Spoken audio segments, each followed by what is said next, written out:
Hello दोस्तों, welcome back to my channel serial talk. तो चलिए करते हैं कुछ बातें अनुपमा के बारे में। आज हम देखेंगे कि अनुपमा बनराज के कमरे से गुजर रही थी, तभी वो कुछ देख लेती है ऐसा और उसके हाथ से वो ट्रे गिर जाता है। दरअसल वो देखती है कि बनराज कुछ उठाने की कोशिश कर रहा था और वो नीचे गिर जाता है बेड से।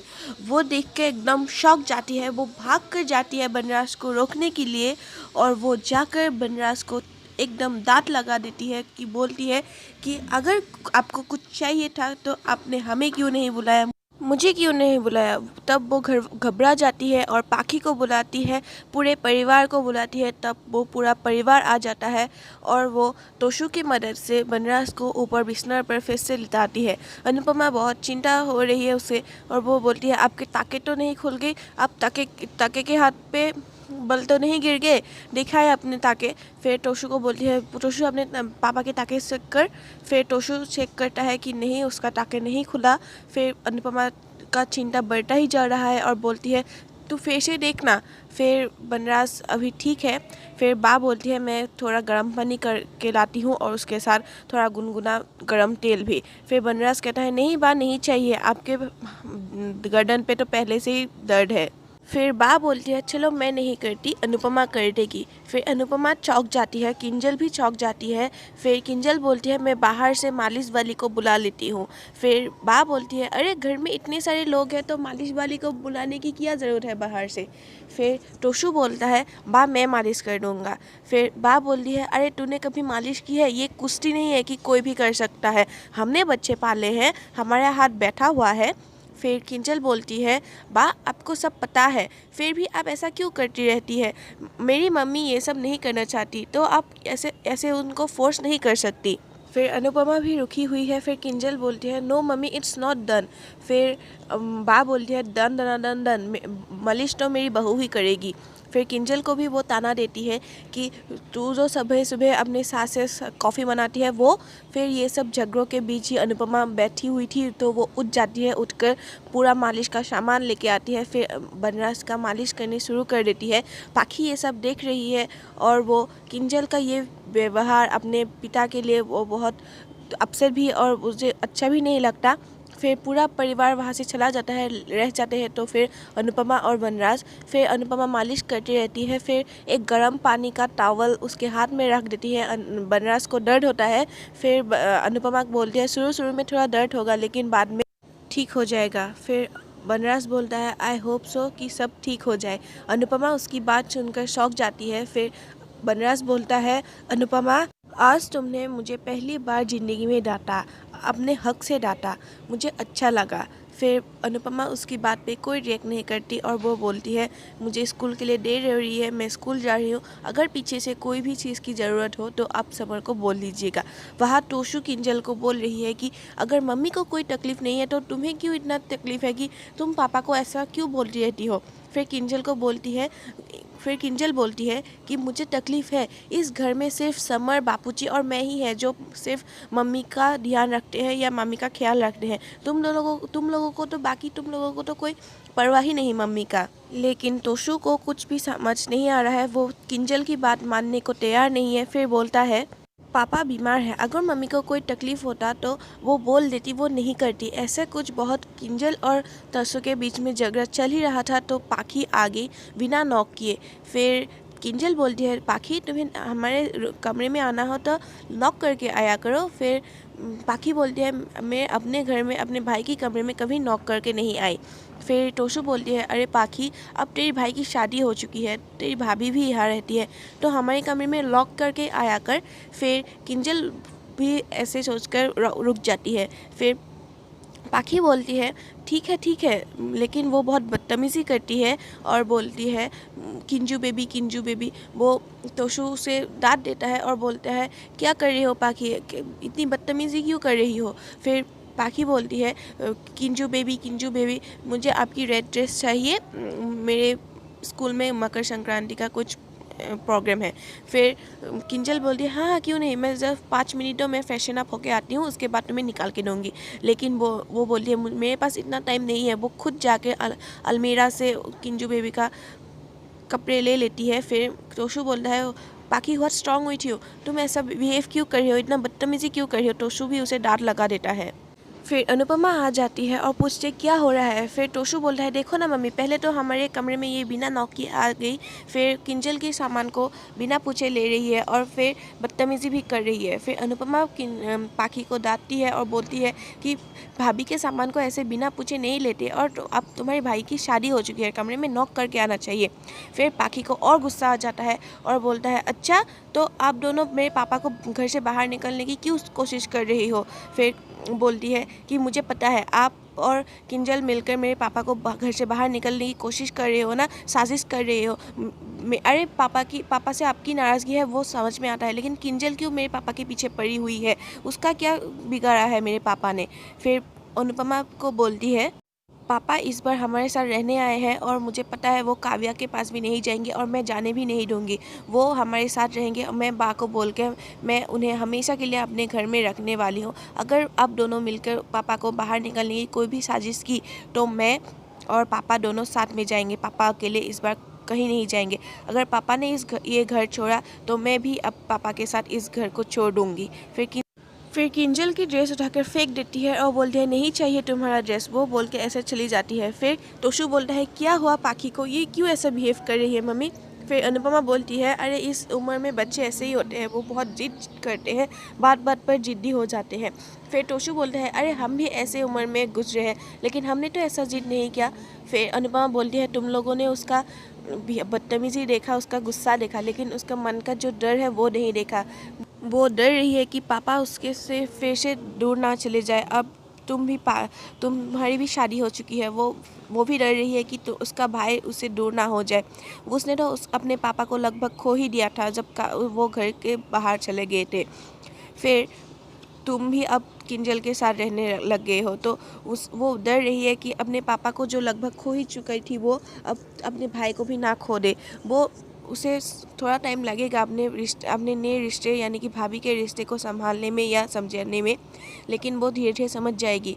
लेकिन ये जो दोनों अपने पापा और टोशू भाई के खोने का डर है वो डर रही है और इसीलिए वो ये सब फ्रस्ट्रेशन कर रही है। फिर अनुपमा बोलती है कि नए कपड़े खरीदने के बाद भी थोड़ा टाइम लगता है एडजस्ट होने में, ये तो एक नया रिश्ता है तो इसमें तो टाइम लगेगा ही। फिर अनुपमा किंजल को सॉरी बोलती है पाखी के बिहेवियर के लिए, लेकिन किंजल बोलती है नहीं नहीं मम्मी आई अंडरस्टैंड। किंजल बोल रही है अगली बार से पाखी को कुछ भी चाहिए हो तो मैं उसे मना नहीं करूँगी, मेरे जो ड्रेस चाहिए मैं उसे दे दूँगी।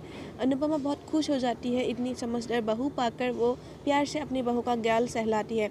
उधर काव्या भी सोच में डूबी हुई है, वो सोच रही है अनुपमा ने कह तो दिया कि वो उसके और बनराज के बीच में नहीं आएंगे, लेकिन वो सोच रही है क्या गारंटी है कि अनुपमा फिर से ऐसा नहीं कर सकती या वो उसका दिल नहीं पिसलेगा बनराज के तरफ। वो बोलती है मैं अनुपमा को इतना आसानी से मेरे बनराज को नहीं लेके जाने दूंगी, मैं किसी को भी ऐसा हक नहीं दूंगी और किसी को भी ऐसा करने भी नहीं दूंगी। मेरा बनराज सिर्फ मेरा है, मुझे कुछ ना कुछ तो करना ही पड़ेगा, मेरा बनराज मेरे पास ज़रूर आएगा। उधर बनराज बिस्तर पर बैठा हुआ है और उसके सामने से अनुपमा गुजरती है। वो बुलाता है अनु आज शाम को डॉक्टर से अपॉइंटमेंट है, जाना पड़ेगा। फिर अनुपमा बोलती है कि तो फिर मैं बच्चों को बोल दूँगी, उसमें से एक आपके साथ चले जाएंगे। फिर बनराज बोलता है मैं यहाँ रह रहा हूँ तो आप लोग को सब बहुत तकलीफ़ हो रही है ना। बा अपने गर्दन के दर्द को भूल कर मेरे इर्द गिर्द मंडराती रहती है। पाखी और टोशू अपने पढ़ाई पर कंसंट्रेट नहीं कर पा रहे हैं। समर भी हमेशा मेरे पास रहता है। बापूजी का स्ट्रेस भी बढ़ गया है और तुम्हारा भी बहुत सारा काम बढ़ गया है। फिर अनुपमा बोलती है ऐसी कोई बात नहीं है, आप बस ठीक हो जाइए, वो सब लोग ऐसा ही चाहते हैं। फिर बनराज बोल रहा है मैं भी ठीक होना चाहता हूँ, मैं भी अपने बच्चों के लिए कुछ काम करना चाहता हूँ, मैं भी ऑफिस जाना चाहता हूँ, टारगेट पूरा करना चाहता हूँ, बच्चों की जिम्मेदारी पूरी करना चाहता हूँ, ना जाने कितने जिम्मेदारी है जो मुझे पूरे करने हैं। फिर अनुपमा बोलती है हाँ आप ठीक हो जाइए।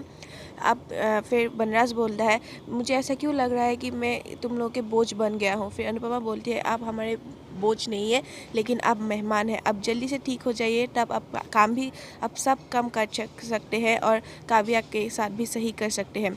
फिर बनराज सोच में पड़ जाता है और सोचता है कि मुझे क्या करना है, मुझे खुद ही नहीं पता अब। उधर काव्या भी अपने सारे सामान लेकर बनराज के घर पर निकल पड़ती है और सोचती है कि मैं अब बनराज को अनुपमा के साथ और नहीं रहने दूंगी। वो मन ही मन सोचती है कि बस मैं अपने बनराज के साथ रहूँगी, मैं किसी और को मेरे भी के साथ नहीं रहने दूंगी। फिर उधर बनराज का सारा परिवार नाश्ते के टेबल पे बैठा हुआ है, पाखी का मुंह लटका हुआ है। फिर सारे लोग पूछते हैं पाखी का हालचाल, लेकिन पाखी कुछ नहीं बताती। बनराज किंजल और टोशू को पूछते हैं उनके पढ़ाई के बारे में। दोनों बोलते हैं कि उनका पढ़ाई सिर्फ फाइनल स्टेज पर है। फिर बनराज बोलता है गुड, इसके बाद क्या नौकरी करोगे, जॉब ढूंढोगे? फिर टोशू बोलता है हाँ, मुझे दवे कोचिंग सेंटर से ऑफ़र मिला है। फिर किंजल बोलते हैं हम लोग वो जॉब एक्सेप्ट नहीं कर रहे हैं, हम बाहर जॉब करेंगे और वहाँ से एक्सपीरियंस गेन करेंगे। फिर बा बोलती है बहू भी नौकरी करेगी, बहू की बहू भी नौकरी करेंगी तो मैं घर में अकेली काम करूँगी, मैं रसोई में क्या सिर्फ अकेली खाना बनाऊँगी। फिर अनुपमा बोलती है बा आपको टेंशन लेने की ज़रूरत नहीं है, हम लोग सब संभाल लेंगे। फिर किंजल बोलती है हाँ, हम एक खाना बनाने वाले भी रख सकते हैं। फिर बा बोलती है अरे 3 टाइम खाना बनाने में कितना खर्चा जाएगा तुम्हें पता है? वैसे भी इतना खर्चा बढ़ गया है, इस महीने बनराज की तनख्वाह मिलेगी भी या नहीं पता नहीं, और वैसे भी ये तो एक सरकारी नौकरी है नहीं कि बैठे बैठे तनख्वाह मिल गई, उसे तो काम करने जाना होगा ना। फिर बापूजी बोलते हैं अरे अगर खर्चे बढ़ गए हैं तो आमदनी भी बढ़ जाएगी, बहू कमा रही है, किंजल कमा रही है, टोशू भी कमाने लगेंगे, फिर सब लोग कमाने लगेंगे तो आमदनी तो बढ़ ही जाएंगी ना। फिर बनराज को थोड़ा बुरा लगता है, शाम को उसे डॉक्टर के पास जाना है, उसे कैब बुक कर दी है। फिर किंजल बोलती है इसकी ज़रूरत नहीं, मैंने पापा को बोल दिया है गाड़ी लेके आएंगे। फिर बा बोलती है, बा उसके फेवर में नहीं है और बोलती है अरे तेरे मायके से क्यों गाड़ी आएंगे, मैं अपने बेटे को कैब में ही लेके जाऊंगी, हम लोग कैब में ही जाएंगे। फिर बनराज भी बोलता है कि मैं कैब में ही जाऊंगा, मैं राखी दवे की गाड़ी में नहीं जाऊंगा। फिर किंजल को गुस्सा आ जाता है और बोलती है क्या आप लोग अपने बहू को अपना नहीं मान रहे, मेरे मायके से गाड़ी लेने के आप लोग को क्या हर्ष है? फिर बनराज बोलता है नहीं, जो भी हो मैं राखी दवे की ऐसा नहीं लूँगी, मैं नहीं लूँगा, मैं अपने कैब में ही जाऊंगा, उसका ऐसा नहीं चाहिए हमें।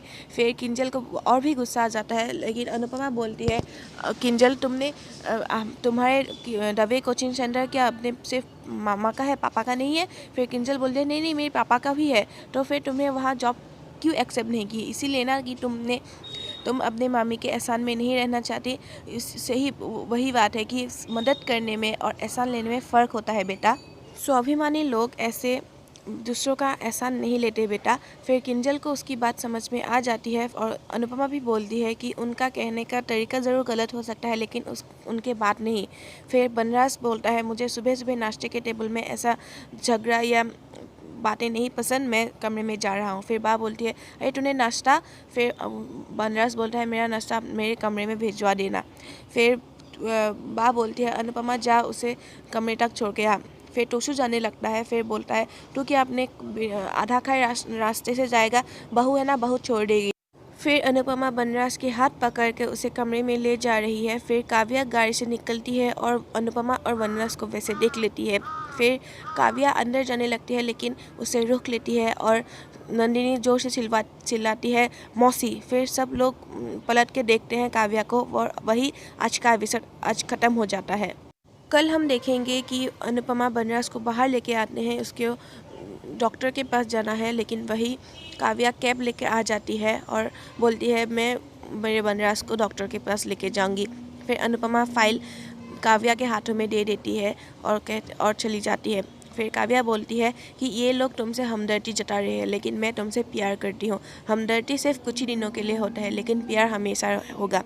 बस आज का एपिसोड यही ख़त्म हो जाता है। तो दोस्तों, अगर आपको हमारा वीडियो पसंद आया तो लाइक ज़रूर कर दीजिएगा, अगर ना पसंद आया तो डिसलाइक भी कर सकते हैं। अगर आप हमारे चैनल में न्यू हैं तो कहने की ज़रूरत ही नहीं है कि सब्सक्राइब कर दीजिएगा, क्योंकि हम हमेशा टीवी से पहले न्यू एपिसोड ऐसे लाते रहते हैं। आपको आज का वीडियो कैसा लगा कमेंट में ज़रूर बताइएगा, और आप क्या सोच रहे हैं न्यू एपिसोड्स के बारे में अनुपमा के, ज़रूर कमेंट से बता दीजिएगा। तो आज के लिए इतना ही दोस्तों, बाय बाय।